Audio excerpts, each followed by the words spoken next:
Hello everyone. तो आज का हमारा टॉपिक है बॉन्ड कॉन्स्टिट्यूशन। चलिए सबसे पहले हम लोग इसका मतलब समझते हैं बॉन्ड कॉन्स्टिट्यूशन क्या होता है।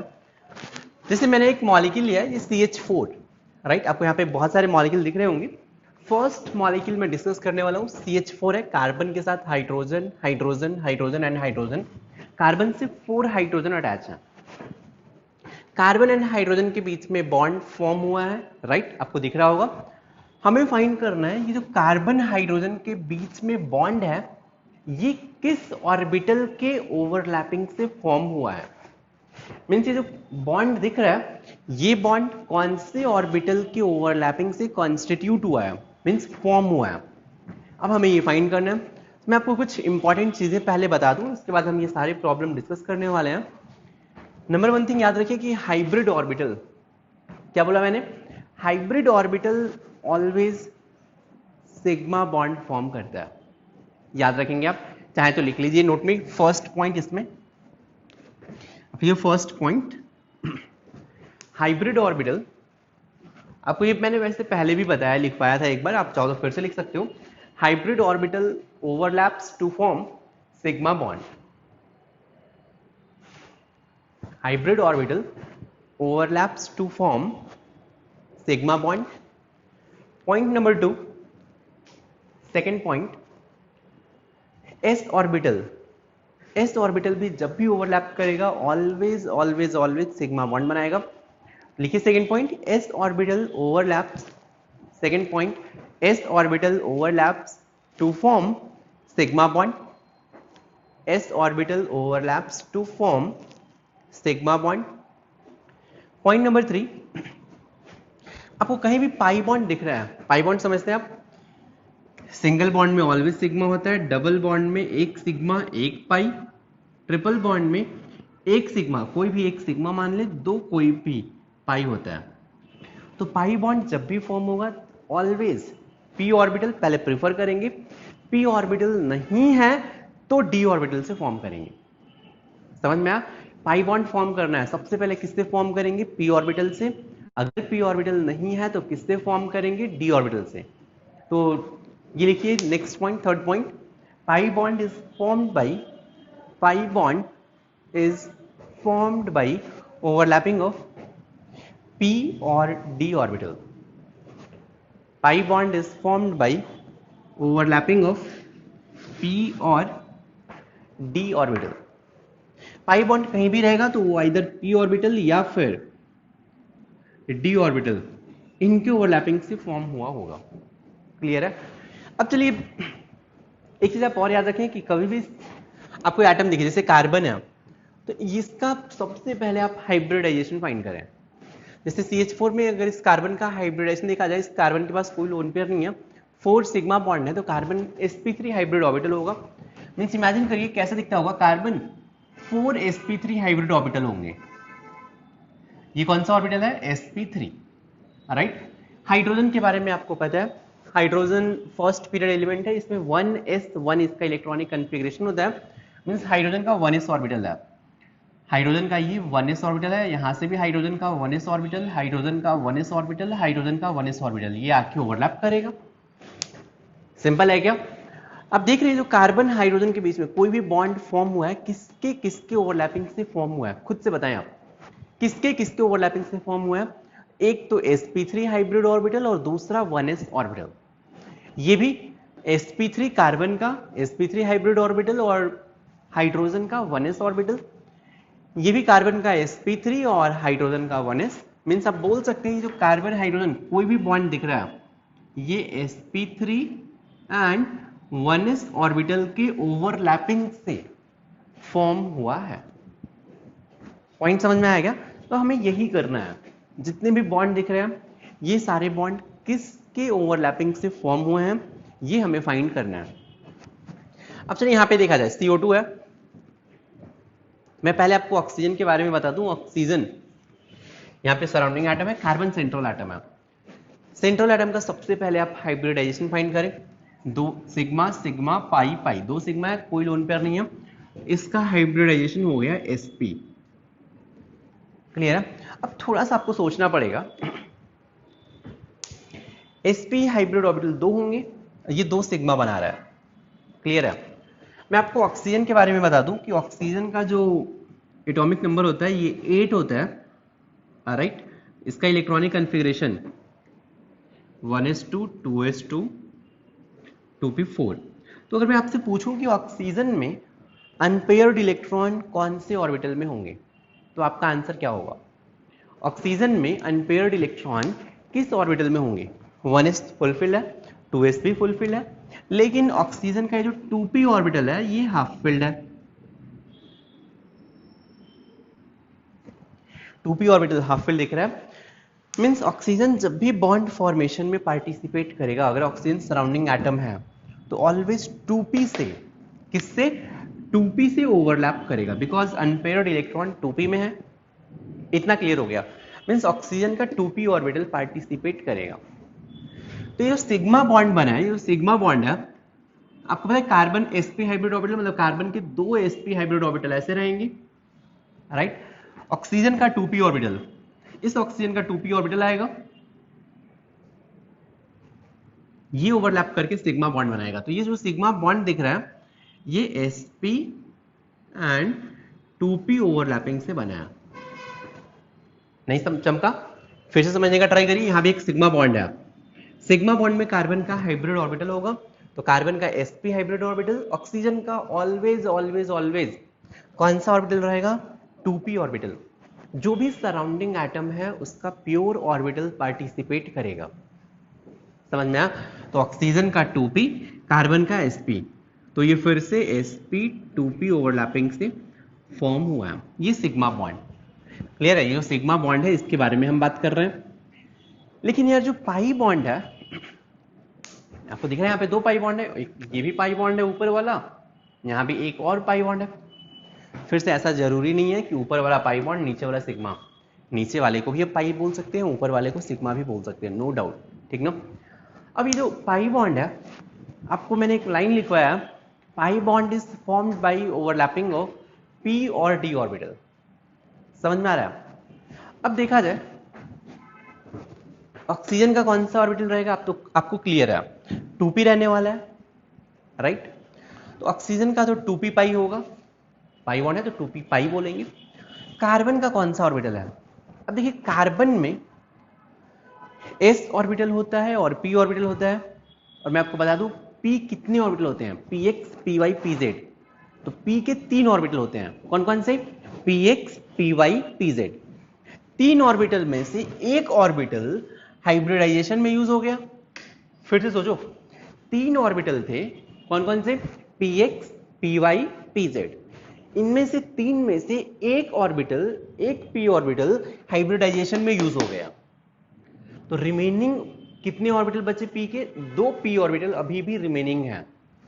तो यहां पे जो 2 p ऑर्बिटल होंगे, ये 2 p ऑर्बिटल क्या करेंगे? पाई बॉन्ड बनाएंगे। बात समझ में आई? ये 2 p ऑर्बिटल है कार्बन के, ये क्या करेंगे? एक p ऑर्बिटल ऑक्सीजन के साथ पाई बॉन्ड बनाएगा, एक p ऑर्बिटल इस ऑक्सीजन के साथ पाई बॉन्ड बनाएगा। आपको पता है कार्बन भी सेकेंड पीरियड एलिमेंट है, इसका भी इलेक्ट्रॉनिक कॉन्फ़िगरेशन मन में सोचो क्या होगा? सोचिए सोचिए, कार्बन का electronic configuration atomic number 6, 1s2 2s2 2p2। तो जो अनपेयर्ड इलेक्ट्रॉन है ये 2p में है, मींस ये जो पाई बॉन्ड है इसमें कार्बन का 2p पाई, ऑक्सीजन का भी 2p पाई। क्लियर है क्या? ये जो पाई बॉन्ड है इसमें भी कार्बन का 2p पाई, ऑक्सीजन का भी 2p पाई, तो 2p पाई 2p पाई। हमने देखिए सारे बॉन्ड का कॉन्स्टिट्यूशन फाइंड कर लिया, मींस किसकी ओवरलैपिंग से फॉर्म हुए हैं ये हमने फाइंड कर लिया। देखो सीखना क्या है आपको कि जो भी सिग्मा बॉन्ड है इसमें आप सेंट्रल एटम का हाइब्रिड ऑर्बिटल यूज करें, राइट, एंड जो भी पाई बॉन्ड है उसका सेंट्रल एटम का p और d ऑर्बिटल यूज करना है। क्लियर है क्या? चलिए समझते हैं फिर से। ये जो थर्ड एग्जांपल दिख रहा है आपको SO3, सल्फर का पहले तो आप हाइब्रिडाइजेशन फाइंड करें, sp2, राइट। तो मेरे ख्याल से यार आपको ये जो सिग्मा बॉन्ड दिख रहा है, सिग्मा बॉन्ड का कॉन्स्टिट्यूशन फाइंड करना तो अब बाएं हाथ का खेल हो गया। समझ में आ रहा है? क्यों? ये जो सिग्मा बॉन्ड दिख रहा है किसके ओवरलैपिंग से है? तो इसका हाइब्रिड ऑर्बिटल और ऑक्सीजन में तो 2p होता है, तो ये किसके ओवरलैपिंग से, sp2 and 2p। Sigma bond जो दिख रहा है सिग्मा बॉन्ड है ये sp2 एंड 2p। ये भी सिग्मा बॉन्ड, सल्फर का sp2 ऑक्सीजन का 2p, ये भी सल्फर का sp2 ऑक्सीजन का 2p। मतलब जो सिग्मा बॉन्ड है इसका कॉन्स्टिट्यूशन आप बहुत ही इजीली फाइंड कर सकते हैं, नो डाउट। अब बात करते हैं पाई बॉन्ड। अब देखिए पाई बॉन्ड के लिए आपको सोचना पड़ेगा, सोचना क्या पड़ेगा, सल्फर के पास देखिए जो इलेक्ट्रॉनिक कन्फिग्रेशन होता है, मैं एक बार लिख देता हूं आपके लिए। सल्फर का atomic number 16, 1s2 2s2 2p6 3s2 3p4 और 3d बेसिकली वैकेंट होता है, राइट। तो क्या होगा यहाँ पे, अभी तो स्टार्टिंग में 3d वैकेंट है, तो अब क्या होगा यहाँ पे कि ये जो p ऑर्बिटल है, p ऑर्बिटल टोटल कितने होंगे, p ऑर्बिटल टोटल बेसिकली 3 होते हैं, आपको पता है px py pz। और d ऑर्बिटल टोटल कितने होते हैं, तो d ऑर्बिटल टोटल 5 होते हैं, dxy dyz dxy dxz dyz dx square Y square and dz square. Clear है। अब d ऑर्बिटल 5 होते हैं। अब सोचिए कि आपके 3 p ऑर्बिटल में से px py pz में से 2 p ऑर्बिटल हाइब्रिडाइजेशन में यूज हो गए, sp2 का मतलब है 2 p ऑर्बिटल हाइब्रिडाइजेशन में यूज हो गए, समझ में आया। अब क्या होगा, एक p ऑर्बिटल नल्ला होगा, मतलब वो किसी काम का नहीं है, अभी किसी काम का नहीं है, मतलब अभी वो हाइब्रिडाइजेशन में यूज नहीं हुआ है। तो अब क्या करेंगे, वो जो p ऑर्बिटल होगा 3p, कौन सा 3p वाला, वो पाई बॉन्ड बनाएगा, समझ में आ रहा है। तो ये जो 3p वाला जो पाई बॉन्ड बनाने वाला है, जो 3p ऑर्बिटल है, आप देखेंगे यार कि एक जो पाई बॉन्ड है इसमें सल्फर का 3p रहेगा पाई, ऑक्सीजन का तो आपको पता है 2p पाई। आई होप इसमें किसी को डाउट नहीं है। 3 p ऑर्बिटल थे, 3 में से 2 यूज हो गए हैं, 2 यूज हो गए, तो एक p ऑर्बिटल बचा था, एक p ऑर्बिटल पाई बॉन्ड बना के ये भी यूज हो गया। अब मुझे 2 पाई बॉन्ड और बनाना है, ये 2 पाई बॉन्ड आपको और बनाना है। अब कौन सा ऑर्बिटल बनाएगा सल्फर का, s यूज हो चुका है, p यूज हो चुका है, अब कौन सा आएगा, d आएगा यहाँ पे। तो कौन सा सल्फर में होता है, 3d होता है, तो यहाँ पे अब सल्फर का 3d आएगा, 3d पाई। ऑक्सीजन का तो आपको पता है 2p ऑलवेज रहेगा, तो 2p पाई। दूसरा बॉन्ड भी, p ऑर्बिटल सारे यूज हो चुके हैं, अब d का नंबर आएगा, तो 3d पाई और 2p पाई। क्लियर है। आपको समझना चाहिए था ऐसे कि आप देखिए सल्फर 6 बॉन्ड बना रहा है, तो सल्फर बेसिकली क्या हो करेगा, पहले आप देखेंगे यहाँ पे 3s में 2 इलेक्ट्रॉन, 3p में 4 इलेक्ट्रॉन, राइट। 3d में पहले 0 रहेगा। अब आप यहाँ पे देखेंगे नॉर्मल स्टेट में, ग्राउंड स्टेट में सल्फर के पास 2 अनपेयर्ड इलेक्ट्रॉन है, लेकिन सल्फर तो यहाँ पे 6 बॉन्ड बना रहा है, इससे काम नहीं चलेगा। क्या होगा, एक्साइटेशन होगा। एक्साइटेशन मींस एक इलेक्ट्रॉन 3p का जंप करेगा 3d में, यहां भी जंप करेगा 3d में। टोटल 6 अनपेयर्ड होने चाहिए, 6 अनपेयर्ड इलेक्ट्रॉन होंगे तभी 6 बॉन्ड बना पाएगा। तो 3d में भी 2 इलेक्ट्रॉन एक्साइटेशन के बाद आएंगे, वो जो 3d में इलेक्ट्रॉन आएंगे वो पाई बॉन्ड बनाएंगे। क्लियर है क्या, बहुत ही सिंपल है। चलिए मैं एक एग्जांपल आपको और बता देता हूं, बाकी आपको ट्राई करना है। SO2 में सबसे पहले आप फिर से सेंट्रल एटम का हाइब्रिडाइजेशन फाइंड करें। तो यहां पे अगर देखा जाए तो जो सल्फर का हाइब्रिडाइजेशन है सिग्मा सिग्मा पाई पाई, 2 सिग्मा और एक लोन पेयर है, इसका हाइब्रिडाइजेशन sp2 हो गया, राइट। अब समझने का ट्राई करिए, सल्फर के पास 3 sp2 हाइब्रिड ऑर्बिटल है, तो ये 2 सिग्मा बनाएंगे, एक में लोन पेयर रहेगा, तो एक sp2 हाइब्रिड ऑर्बिटल में क्या है, लोन पेयर है। क्लियर है क्या। अब क्या होगा कि ये जो ऑक्सीजन आएगा, ऑक्सीजन का 2p ऑर्बिटल आता है, 2p एक यहां से भी ऑक्सीजन का 2p, ये सिग्मा बॉन्ड बनाएंगे। तो ये जो सिग्मा बॉन्ड दिख रहा है, सिग्मा बॉन्ड का कॉन्स्टिट्यूशन तो बहुत ही सिंपल है, ये है sp2 एंड ऑक्सीजन का 2p, ये सिग्मा बॉन्ड। लेकिन अगर पाई बॉन्ड देखा जाए, अब खुद से सोचिए पाई बॉन्ड कौन सा होगा। देखिए ये भी sp2 और 2p ऑर्बिटल के ओवरलैपिंग से बनेगा। अब ये जो दो पाई बॉन्ड बनाना है आपको और सल्फर के पास 3p ऑर्बिटल है, right, px py pz। 3p orbital में से आपने 2 तो ऑलरेडी यूज कर लिया है। कहां पे यूज किया है? हाइब्रिडाइजेशन में। अगर मैंने 2p ऑर्बिटल हाइब्रिडाइजेशन में यूज कर लिया तो अब एक p ऑर्बिटल रिमेनिंग है। सल्फर का इलेक्ट्रॉनिक कन्फिगरेशन मैंने लिखा है 3p होता है इसमें। तो एक जो पाई बॉन्ड बनेगा वो सल्फर के 3p से बनेगा। तो एक तो इसके 3p पाई और ऑक्सीजन का 2p पाई, एक तो ऐसे बन जाएगा। आई होप कि इसमें किसी को डाउट नहीं होगा, राइट। नेक्स्ट अगर अपन बात करें, ये जो पाई बॉन्ड है, अब सल्फर के पास 3p ऑर्बिटल थे, तीनों यूज हो गए। कैसे यूज हुए?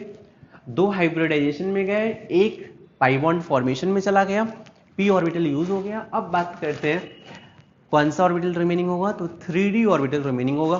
तो सल्फर का एक 3d ऑर्बिटल है, तो ये हो जाएगा 3d पाई, सल्फर का 3d पाई, ऑक्सीजन का तो आपको पता है 2p पाई होगा।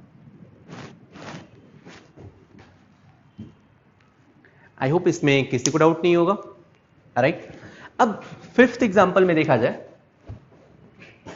आपको बस पाई बॉन्ड का कॉन्स्टिट्यूशन बताना है, ठीक ना। क्या करना है आपको? सल्फर का हाइब्रिडेशन फाइंड करिए।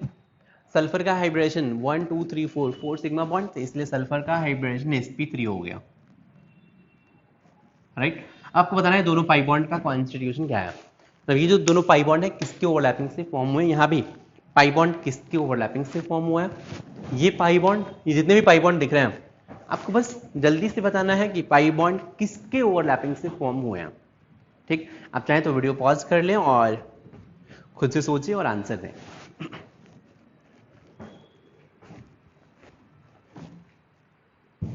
आप यहीं पे वीडियो पॉज कर लें, खुद से ही सोचें और फिर आंसर मैच करने का ट्राई करें। चलिए यहाँ पे फिफ्थ प्रॉब्लम में देखते हैं। फिफ्थ प्रॉब्लम में सल्फर का हाइब्रिडेशन sp3 है, इतना तो समझ में आया। sp3 का मतलब है यार कि सारे p orbital, third period element है तो 3p जो होगा, सारे p ऑर्बिटल हाइब्रिडाइजेशन में यूज हो चुके हैं, राइट। तो अब कोई p ऑर्बिटल रिमेनिंग नहीं है। अब जब कोई p ऑर्बिटल रिमेनिंग नहीं है तो अब जो पाई बॉन्ड बनेगा वो सल्फर का कौन सा ऑर्बिटल रहेगा? अब 3p नहीं है तो कौन सा रहेगा? 3d रहेगा। तो सल्फर का यहाँ पे 3d आएगा, 3d पाई। ऑक्सीजन का कौन सा? 2p पाई, तो 3d पाई 2p पाई। यहां भी देखा जाए तो सल्फर का 3d पाई, बिकॉज p तो सारे यूज हो चुके हैं। कहां पे? हाइब्रिडाइजेशन में। sp3 का मतलब ही है 3p ऑर्बिटल हाइब्रिडाइजेशन में यूज हुए हैं। और आपको पता है 3p में 3 ही p ऑर्बिटल होते हैं, px py pz। अब सल्फर का फिर से यहाँ पे 3d पाई आएगा, ऑक्सीजन का फिर से 2p रहेगा, 2p पाई।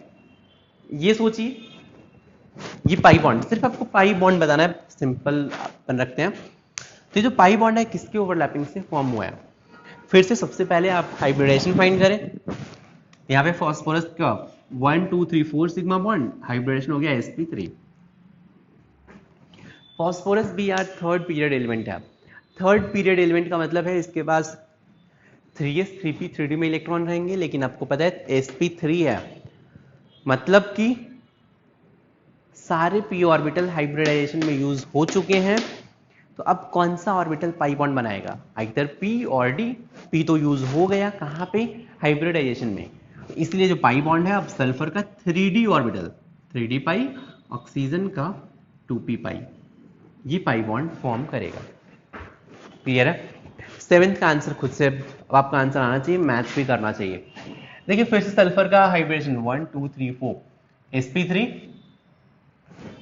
एक हाइब्रिड ऑर्बिटल में सिग्मा, हाइब्रिड ऑर्बिटल में सिग्मा, एक सिग्मा, और ये लोन पेयर हाइब्रिड ऑर्बिटल में ही रहेगा। क्लियर है? अब ये जो एक पाई बॉन्ड दिख रहा है, ये sp3 है, मतलब सारे p ऑर्बिटल हाइब्रिडाइजेशन में यूज हो चुके हैं। तो अब सल्फर का कौन सा ऑर्बिटल? 3d पाई, ऑक्सीजन का 2p पाई, ये रहेगा। 8 से देखिए, फॉस्फोरस का हाइब्रिडेशन 1 2 3 4 sp3 हाइब्रिडाइजेशन है फॉस्फोरस का, सारे p ऑर्बिटल हाइब्रिडाइजेशन में यूज हो गए, तो अब कौन सा ऑर्बिटल रिमेनिंग रहेगा, 3d रहेगा, तो 3d पाई फॉस्फोरस का, ऑक्सीजन का कौन सा, 2p पाई। 3d पाई लिखने का मतलब है ये दोनों पाई बॉन्ड है। 9th का आंसर सोचिए आप, फिर से 9th में देखा जाए, sigma sigma sigma pi, carbon basically 3 sigma bond form किया हुआ है, इट मींस इसका हाइब्रिडाइजेशन sp2 है। क्लियर है? तो अगर इसका हाइब्रिडाइजेशन sp2 है तो अब क्या होगा, इसके पास एक s ऑर्बिटल और दो p ऑर्बिटल यूज हुए हैं पाई बॉन्ड फॉर्मेशन में, अभी भी एक p ऑर्बिटल होगा, तीन में से दो p ऑर्बिटल हाइब्रिडाइजेशन में यूज हो गया, एक p ऑर्बिटल अभी भी नल्ला है, रिमेनिंग है। तो आपको पता है कार्बन सेकेंड पीरियड एलिमेंट होता है, carbon second period element means carbon का 2p ऑर्बिटल, ऑक्सीजन का भी 2p मींस 2p पाई 2p पाई, ये पाई बॉन्ड फॉर्म करेंगे। आई होप आप इजीली बता सकते हो कौन से ऑर्बिटल से कौन सा बॉन्ड फॉर्म हो रहा है। एक चीज आपको समझ में आया होगा, अगर हाइब्रिडाइजेशन sp3 हो जाए, राइट, तो अगर sp3 हाइब्रिडाइजेशन है, देखिए थोड़ा सा ट्राई करना समझने का, अगर sp3 हाइब्रिडाइजेशन है, एक पाई बॉन्ड है, तो जो भी पाई बॉन्ड बनेगा सारे p ऑर्बिटल यूज हो चुके हैं हाइब्रिडाइजेशन में, तो जो भी पाई बॉन्ड बनेगा वो d से ही बनेगा। क्लियर है? अगर sp3 हाइब्रिडाइजेशन दो पाई बॉन्ड है, तो दोनों पाई बॉन्ड सेंट्रल एटम का d ऑर्बिटल ही यूज करेगा। अगर sp2 हाइब्रिडाइजेशन है, एक पाई बॉन्ड है, तो वो पाई बॉन्ड इसके p ऑर्बिटल से यूज होगा। नहीं समझा? देखिए अगर sp2 हाइब्रिडाइजेशन है, राइट, तो दो p ऑर्बिटल हाइब्रिडाइजेशन में गए हैं, एक p ऑर्बिटल अभी भी रिमेनिंग होगा, तो जो p ऑर्बिटल रिमेनिंग होगा वो पाई बॉन्ड अगर बन रहा है तो बनाएगा। क्लियर है? इमेजिन करिए कि sp2 हाइब्रिड है, हाइब्रिड ऑर्बिटल है और दो पाई बॉन्ड है। मान लीजिए ऐसा केस आ जाए कि sp2 हाइब्रिड ऑर्बिटल और दो पाई बॉन्ड बना रहा है, जैसे ये था, देखिए sp2 हाइब्रिड ऑर्बिटल है इसका और ये दो पाई बॉन्ड बना रहा है, तो क्या होगा, sp2 में दो p ऑर्बिटल यूज हो चुके हैं, एक p ऑर्बिटल अभी भी है, एक जो पाई बॉन्ड बनेगा वो तो p पाई से बनेगा, सेंट्रल एटम का p पाई रहेगा, अगर थर्ड पीरियड एलिमेंट है तो 3p पाई होगा। दूसरा जो पाई बॉन्ड है, दो p ऑर्बिटल हाइब्रिडाइजेशन में, एक p ऑर्बिटल इस पाई बॉन्ड फॉर्मेशन में, सारे p ऑर्बिटल यूज हो गए, तो अब जो नेक्स्ट पाई बॉन्ड बनेगा वो d पाई से बनेगा। तो ये कंक्लूजन ये है,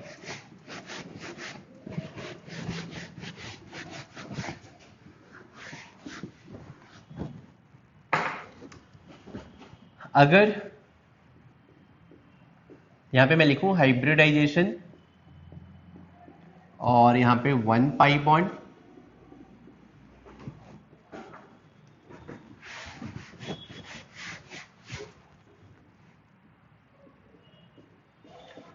टू पाई बॉन्ड एंड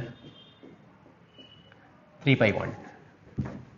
अगर हाइब्रिडाइजेशन sp3 है, राइट, सेंट्रल एटम का हाइब्रिडाइजेशन अगर sp3 है और 1 पाई बॉन्ड है, तो वो जो पाई बॉन्ड होगा उसमें p पाई नहीं होगा, वो किससे बनेगा, क्योंकि सारे p ऑर्बिटल हाइब्रिडाइजेशन में यूज हो गए हैं, तो वो d पाई ही होगा plus something, right, central atom का d ऑर्बिटल यूज होगा।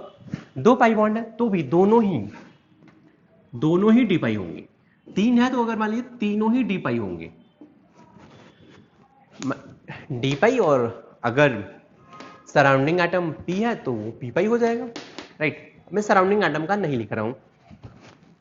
अगर हाइब्रिडाइजेशन sp2 है, ठीक, sp2 है मतलब एक p ऑर्बिटल है इसके पास एक्स्ट्रा, तो अगर एक ही पाई बॉन्ड बनाना है, एक p ऑर्बिटल आपके पास एक्स्ट्रा था, तो सेंट्रल एटम का p पाई यूज होगा, बाकी सराउंडिंग एटम का जो भी है वो आपको देखना पड़ेगा, राइट।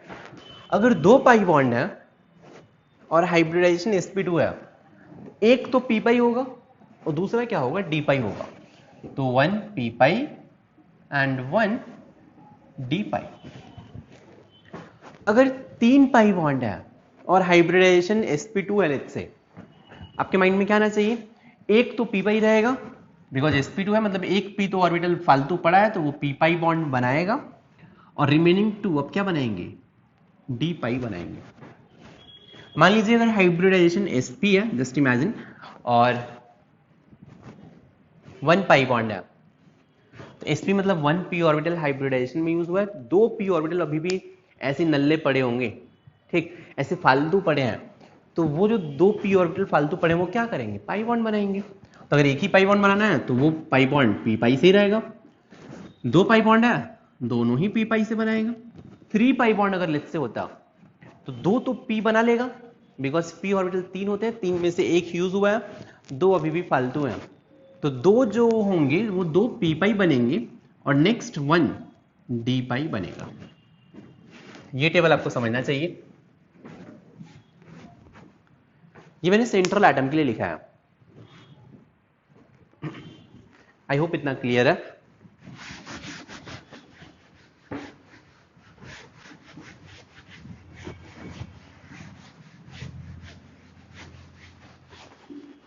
जल्दी से नोट करिए।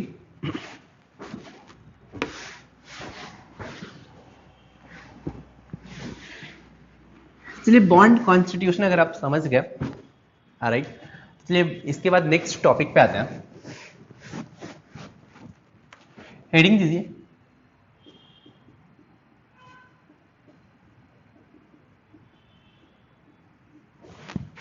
Back bonding.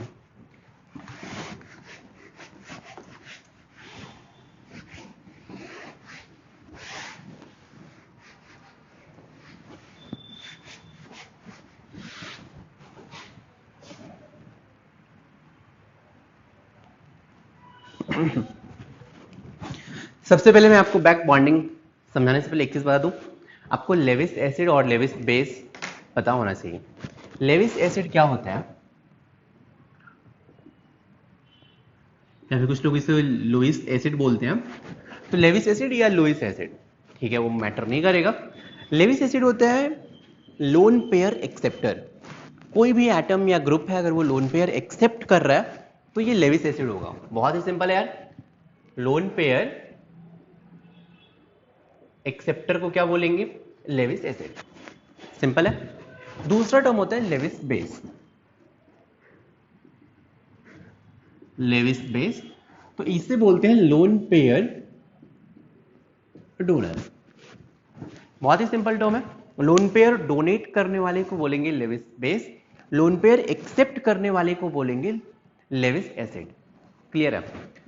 अब आप इमेजिन करो कि कोई एक एटम है और ये अपना लोन पेयर डोनेट करने वाला है दूसरे एटम को, बी को। तो अगर ए अपना लोन पेयर डोनेट करेगा बी को, दोनों ही एटम, दोनों ही इलेक्ट्रॉन, तो इसमें ए को क्या बोलेंगे, लेविस बेस, और बी को क्या बोलेंगे, लेविस एसिड। बहुत ही सिंपल है, क्लियर है। और मैं आपको एक चीज बता दूं, कोऑर्डिनेट बॉन्ड भी आपने शायद पढ़ा होगा। कोऑर्डिनेट बॉन्ड याद आ रहा है कुछ? कोऑर्डिनेट बॉन्ड में क्या होता था कि अगर कोई एक एटम है, लोन पेयर है, दूसरे एटम के पास 1 पेयर ऑफ इलेक्ट्रॉन कम है, अगर ये बॉन्ड बनाएंगे, राइट, डोनेट करें तो ए कोऑर्डिनेट बॉन्ड बी लिखते हैं, या फिर इसको A single bond B, A plus B minus, कुछ ऐसे लिखते हैं ना, आपको याद है?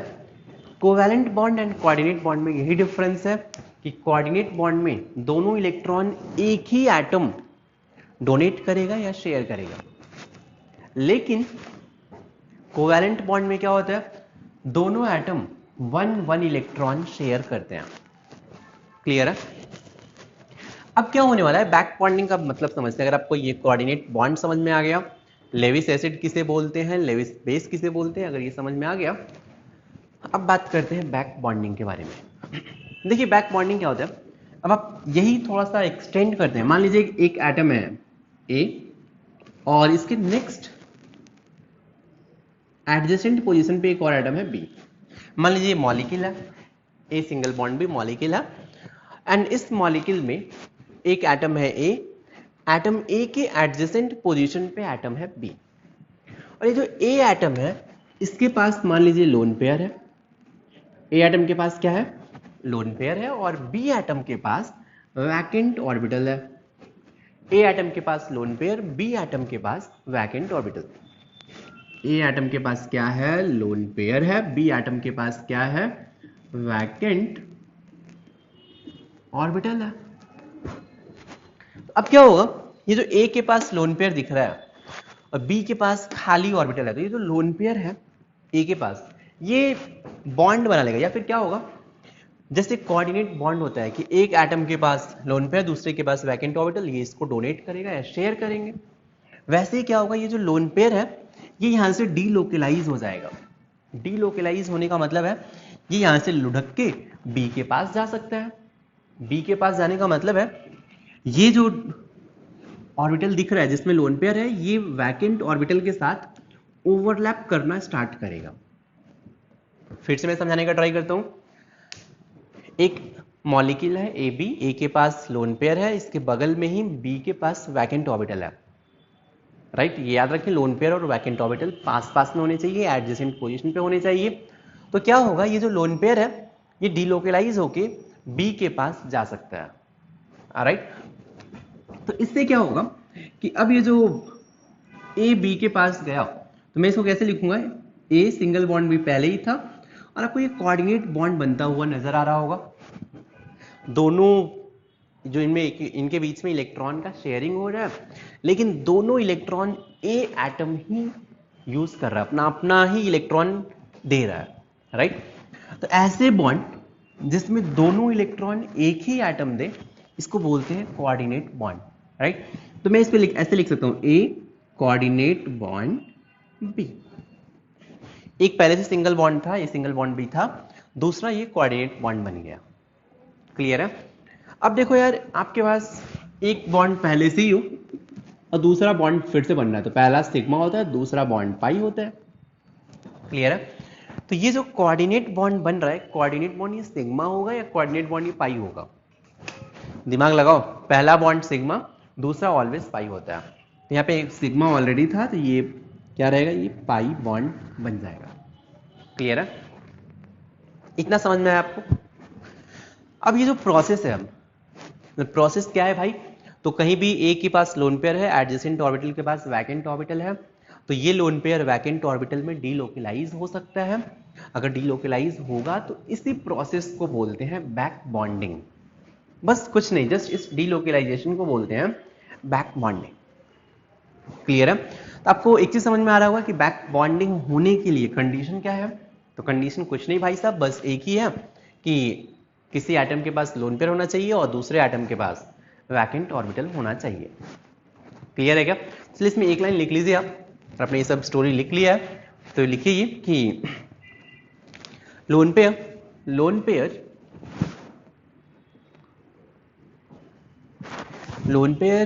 sometimes lone pair sometimes may be transferred from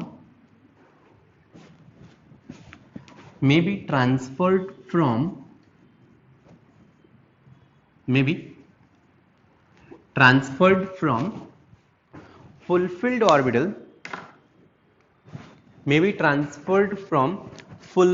orbital transferred F-E-R-R-E-D, चलो ठीक, transferred from fulfilled orbital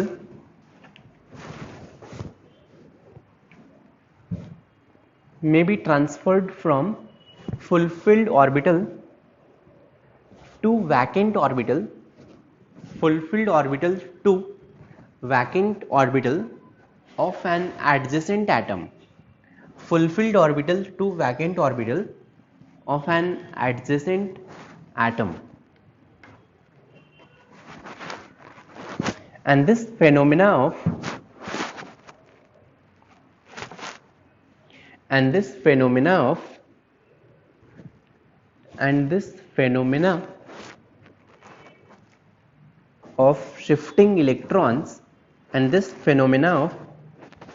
shifting electrons is called back bonding. And this phenomena of shifting electrons is called back bonding. and this phenomena of shifting electrons is called back bonding. Clear है? आपको back bonding का definition समझ में आ गया? चलिए एक note में point लिख लीजिए कि ये जो बैक बॉन्डिंग है ये बेसिकली कोऑर्डिनेटेड पाई बॉन्ड है. कोऑर्डिनेट बॉन्ड क्यों है समझ में आया? कोऑर्डिनेट में भी पाई है. कोऑर्डिनेट में भी पाई क्यों है? बिकॉज ये फर्स्ट मान लीजिए अगर सिग्मा था तो ये सेकेंड बॉन्ड बन रहा है. तो नोट में फर्स्ट पॉइंट लिखिए कि it is a kind of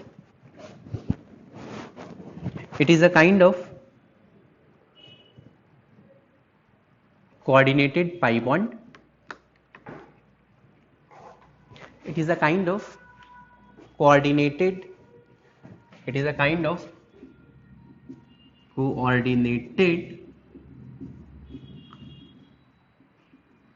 pi bond. It is a kind of coordinated pi bond. Clear? Point number 1. Point number 2, अच्छा एक चीज बताइए आप, ए और बी में ए ने अपना लोन पेयर डोनेट किया है, बी ने लोन पेयर एक्सेप्ट किया है, तो इसमें लेविस एसिड कौन होगा, ए या बी? तो आपका आंसर बहुत ही सिंपल होगा. सिंस बी ने लोन पेयर एक्सेप्ट किया है इसीलिए बी लेविस एसिड होगा. ए ने लोन पेयर डोनेट किया है इसीलिए ये लेविस बेस होगा. राइट? तो मैं इस इंटरैक्शन को बोल सकता हूं लेविस एसिड बेस इंटरैक्शन. समझ में आ रहा? लेविस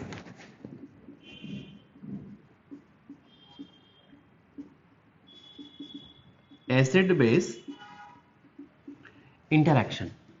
क्यों बोला मैंने? बिकॉज जो डोनर है, इस लोन पेयर डोनर को अपन लेविस बेस बोलते हैं, लोन पेयर एक्सेप्टर को लेविस एसिड बोलते हैं, इसीलिए ये लेविस एसिड बेस इंटरैक्शन है. राइट? अब लेविस एसिड बेस इंटरैक्शन में अगर देखो दो डिफरेंट मॉलिक्यूल के बीच में एसिड बेस इंटरैक्शन हो तो इसको बोलते हैं intermolecular Lewis acid base interaction. आपने सुना होगा ना कि दो डिफरेंट स्कूल्स के बीच में मैच होता था तो इंटर स्कूल कंपटीशन बोलते थे. लेकिन अगर सेम स्कूल में कंपटीशन हो, लेट्स से क्लास 9th और क्लास 8th में कंपटीशन है, तो इसे इंट्रा स्कूल कंपटीशन बोलते थे. याद है आपको? इंट्रा स्कूल या इंट्रा कॉलेज कंपटीशन कॉलेज में हो तो यहां भी वही है. इंटरमॉलिक्यूलर इंटरैक्शन मींस दो डिफरेंट मॉलिक्यूल के बीच में इंटरैक्शन होगा. लेकिन अगर सेम मॉलिक्यूल में, अगर यहां से इंटरैक्शन हो रहा है सेम मॉलिक्यूल में, तो इसे बोलते हैं इंट्रामॉलिक्यूलर इंटरैक्शन. अब आप ये बताओ खुद से कि ये जो इंटरैक्शन है सेम मॉलिक्यूल के अंदर हो रहा है, तो ये interaction intramolecular Lewis acid base interaction है या फिर intermolecular Lewis acid base interaction है? आपका आंसर क्या होगा? ये होना चाहिए intramolecular Lewis acid base interaction. समझ में आया पॉइंट? तो पॉइंट नंबर 2 लिखिए. It is a kind of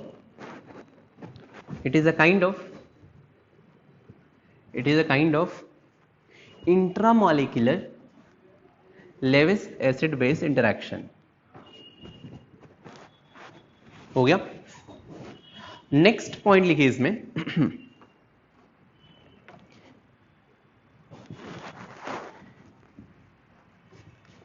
देखो यार नेक्स्ट पॉइंट ये इसमें कि ये देखो ये ओवरलैपिंग हो रहा है, ऑर्बिटल ओवरलैपिंग हो रहा है बेसिकली. तो ऑर्बिटल ओवरलैपिंग हो रहा है तो जितना ऑर्बिटल ओवरलैपिंग स्ट्रांग होगा, बॉन्ड स्ट्रांग होगा तो बैक बॉन्डिंग इफेक्टिव होगा. क्या बोला मैंने? ये ऑर्बिटल के बीच में ओवरलैपिंग है तो जितना ये ऑर्बिटल ओवरलैपिंग स्ट्रांग होगा ऑर्बिटल ओवरलैपिंग, तो ये स्ट्रांग बॉन्ड बनेगा मींस बैक बॉन्डिंग इफेक्टिव होगा. क्लियर है? तो यार अब मैं ऐसे बोल सकता हूं इसको कि ये जो डोनर एटम है जितना इजीली डोनेट कर सकता है और एक्सेप्टर एटम जितना इजीली एक्सेप्ट कर सकता है, राइट? ये जितना जल्दी डोनेट कर सकते हैं जितना इजीली एक्सेप्ट कर सकते हैं, दोनों ही जल्दी डोनेट और जल्दी एक्सेप्ट करने वाले हो तो बैक बॉन्डिंग का एक्सटेंट बहुत ही ज्यादा होगा. पॉइंट समझ में आया? मैं बोल रहा हूं यार कि अगर ये इजीली डोनेट कर रहा है, ये इजीली एक्सेप्ट कर रहा है, तो बैक बॉन्डिंग बहुत ही इफेक्टिव होगा. तो नेक्स्ट पॉइंट लिखिए, पॉइंट नंबर 3 की the extent of back bonding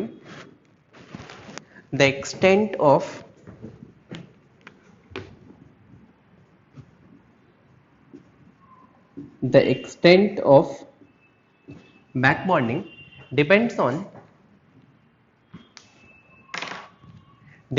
on relative donating and accepting tendency of the extent of back bonding depends on relative donating and accepting tendency of donor and acceptor atom. Depends on the extent of back bonding depends on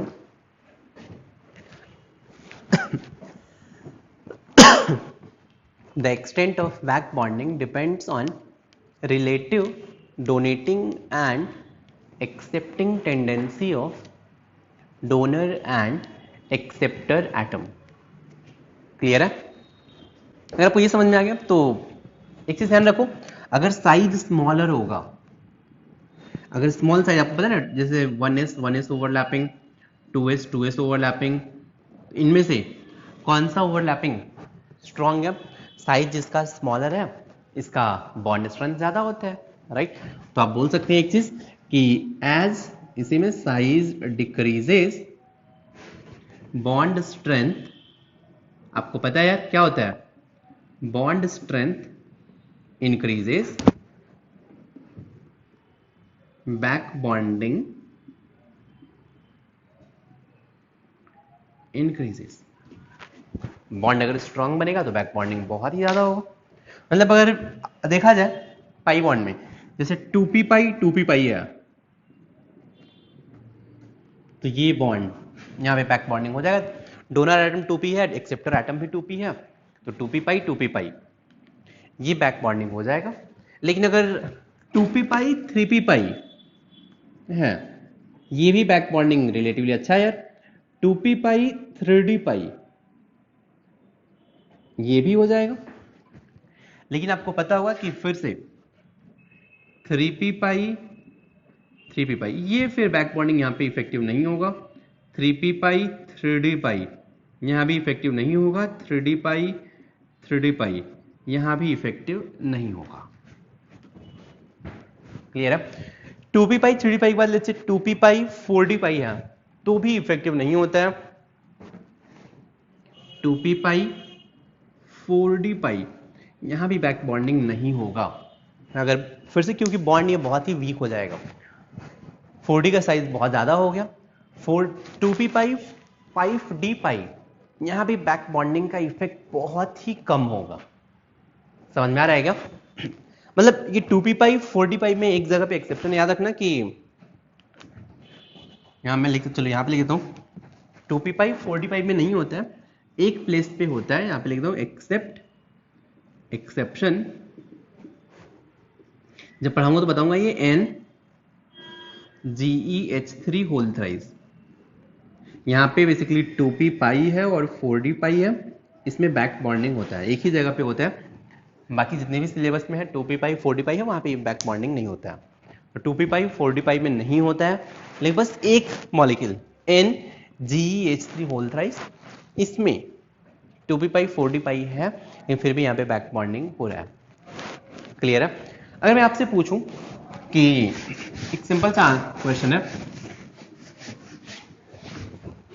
अगर आपको ये point समझ में आ गया तो आपको बताना है एक्सटेंट ऑफ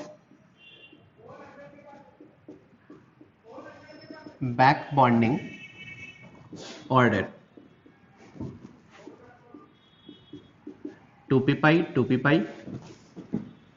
फिर 2p 3p पाई, नेक्स्ट 2p पाई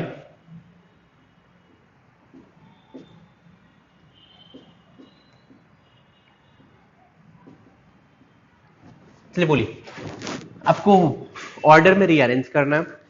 एक बार 2p पाई के बीच, मान लीजिए ऑर्बिटल डोनर में 2p पाई है, एक्सेप्टर भी 2p पाई है, इनके बीच में बॉन्डिंग हो रहा है।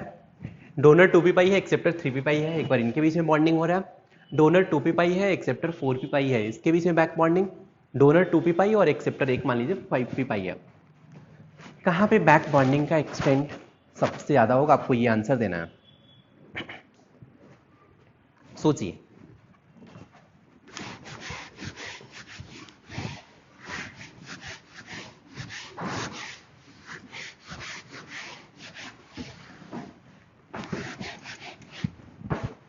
आंसर आई होप बहुत ही सिंपल होगा। यहाँ पे बॉन्ड सबसे स्ट्रांग रहेगा, तो यहाँ पे बैक बॉन्डिंग का एक्सटेंट सबसे ज्यादा, फिर कम, मतलब डिक्रीजिंग ऑर्डर होगा यार। क्लियर है क्या? तो चलिए, हमने बैक बॉन्डिंग में क्या सीखा, बस एक से चीज याद रखें, कहीं भी डोनर एटम हो, बगल में ही एक्सेप्टर एटम हो, राइट। डोनर एटम मीन्स उसके पास लोन पेयर है और बगल में ही अगर यहाँ पे वैकेंट ऑर्बिटल है तो यहाँ पे बैक बॉन्डिंग होगा, लोन पेयर का टी लोकलाइजेशन होगा। क्लियर है? और एक चीज याद रखें कि ए सिंगल बॉन्ड बी है, लोन पेयर और वैकेंट ऑर्बिटल। अगर अगर अगर यहाँ पे बैक बॉन्डिंग हो गया, बैक बॉन्डिंग होने के बाद ए सिंगल बॉन्ड बी एक कोऑर्डिनेट बॉन्ड बी बन गया, सिंगल से डबल बॉन्ड बन रहा है, तो due to back bonding bond order increase होगा। चमका ये पॉइंट यार, सिंगल बॉन्ड है, डबल बॉन्ड बन गया। बॉन्ड ऑर्डर अगर इंक्रीज होगा तो bond length, single bond and double bond में सिंगल बॉन्ड का बॉन्ड लेंथ ज्यादा होता है, डबल बॉन्ड का बॉन्ड लेंथ कम होता है, तो बॉन्ड लेंथ डिक्रीजेस। ये लाइन चमका? तो कहीं भी अगर बैक बॉन्डिंग हो रहा है बॉन्ड लेंथ डिक्रीज होगा। ये पॉइंट समझ में आया? तो चलिए नोट पे ये पॉइंट भी लिख लीजिए कि due to back bonding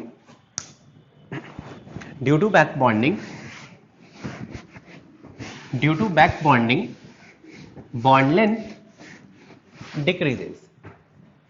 Due to back bonding bond length always decreases. मतलब always लिख लो, अगर बैक बॉन्डिंग हो रहा है तो बॉन्ड लेंथ ऑलवेज डिक्रीज होगा। क्लियर? चलिए मैं एक सिंपल से एग्जांपल दे रहा हूं। Example, compare boron fluorine bond length in BF3 and BF4 minus.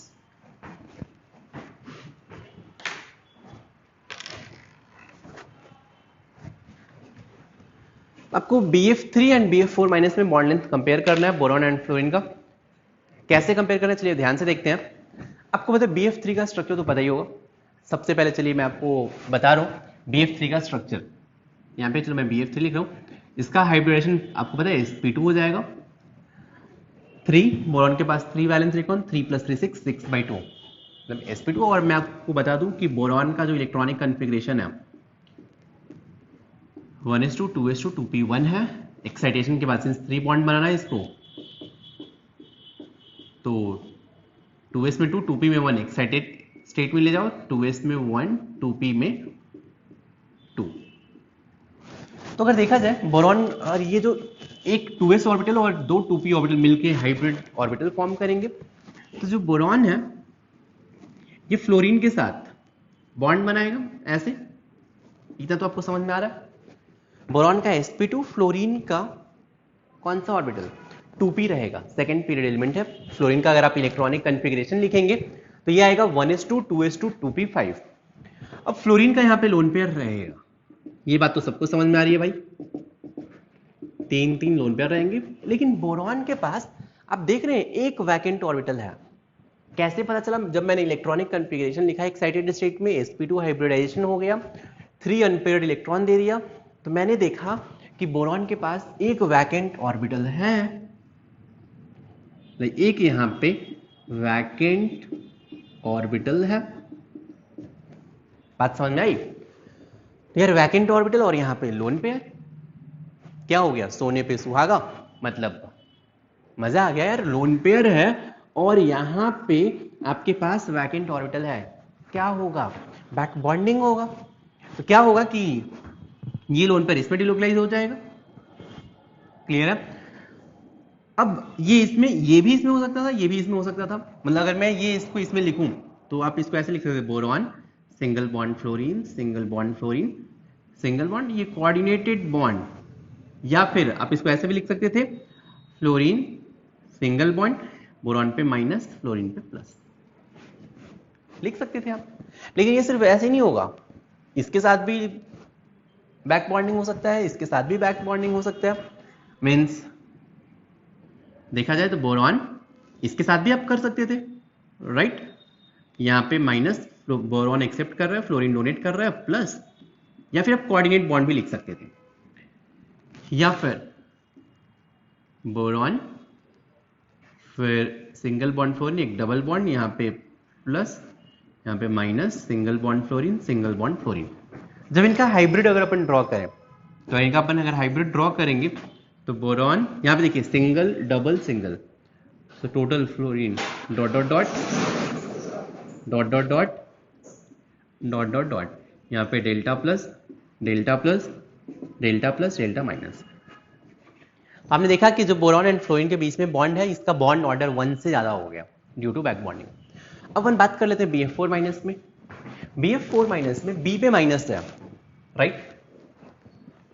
अगर मैं BF4 माइनस देखूं तो बोरॉन का यहाँ पे 3 + 4 + 1 मीन्स इसका हाइब्रिडेशन बोरॉन का sp3 है। अब B माइनस का electronic configuration 1s2 2s2 2p2 हो जाएगा। B पे माइनस मतलब 1 एक्स्ट्रा इलेक्ट्रॉन आ गया। तो अब क्या होगा, यहाँ पे 4 बॉन्ड बनाना है, तो 2s 2p, वैसे तो 2 इलेक्ट्रॉन रहते दोनों में, एक इलेक्ट्रॉन एक्साइटेड स्टेट में ले जाओ, तो ये 2s में बोरॉन के 1 इलेक्ट्रॉन, 2p में 3 इलेक्ट्रॉन। अब देख रहे हैं BF4 माइनस में जब बोरॉन है B माइनस है, B माइनस के पास 4 अनपेयर्ड है और 4 बॉन्ड बनाने हैं। क्या होगा, B माइनस फ्लोरीन 4 बॉन्ड बना दो यार।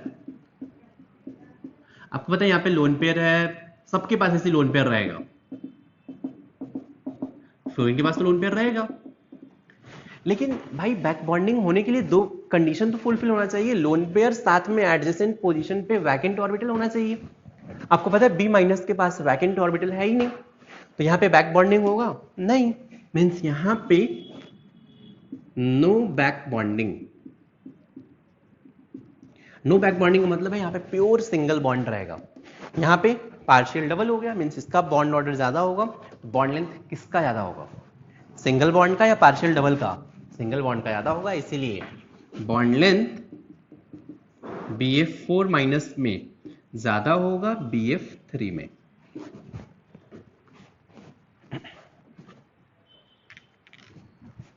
आई होप इसमें किसी को डाउट नहीं है। ऑलराइट, तो आप लिख सकते हैं कि due to back bonding bond length in BF3 decreases, right. लेकिन एक चीज ध्यान रखना है, यहाँ पे BF3 में अगर मैं बैक बॉन्डिंग नहीं मानूं तो बॉन्ड एंगल 120 रहेगा, राइट। और बैक बॉन्डिंग होने के बाद भी 120 ही रहेगा। पार्शियल डबल आगे सब में रिपल्शन होगा यार। ये जैसे देख रहे हो आप, पहले BF3 में 120 था, अब सब में पार्शियल डबल बॉन्ड आ गया, सब में रिपल्शन होगा। सब में रिपल्शन होने के बाद भी ये कहीं जाएंगे क्या, एक ही प्लेन में रहेंगे, तो ये ऑलवेज 120 ही रहेंगे। तो बैक बॉन्डिंग हो या नहीं हो, BF3 के केस में बॉन्ड एंगल सेम रहेगा, लेकिन हाँ बैक बॉन्डिंग के कारण बॉन्ड लेंथ डिक्रीज हो जाएगा, राइट। आप ये भी लिख लीजिए कि due to back bonding there is no change in bond angle in BF3। Due to back bonding there is no change in bond angle in BF3। Clear है? तो चलिए मैंने आपको एक सिंपल सा एग्जांपल दिया है बैक बॉन्डिंग का। बैक बॉन्डिंग का इफेक्ट अपन नेक्स्ट एपिसोड में देखेंगे, लेकिन इससे क्या क्या होता है। आज के इतना ही, थैंक यू सो मच।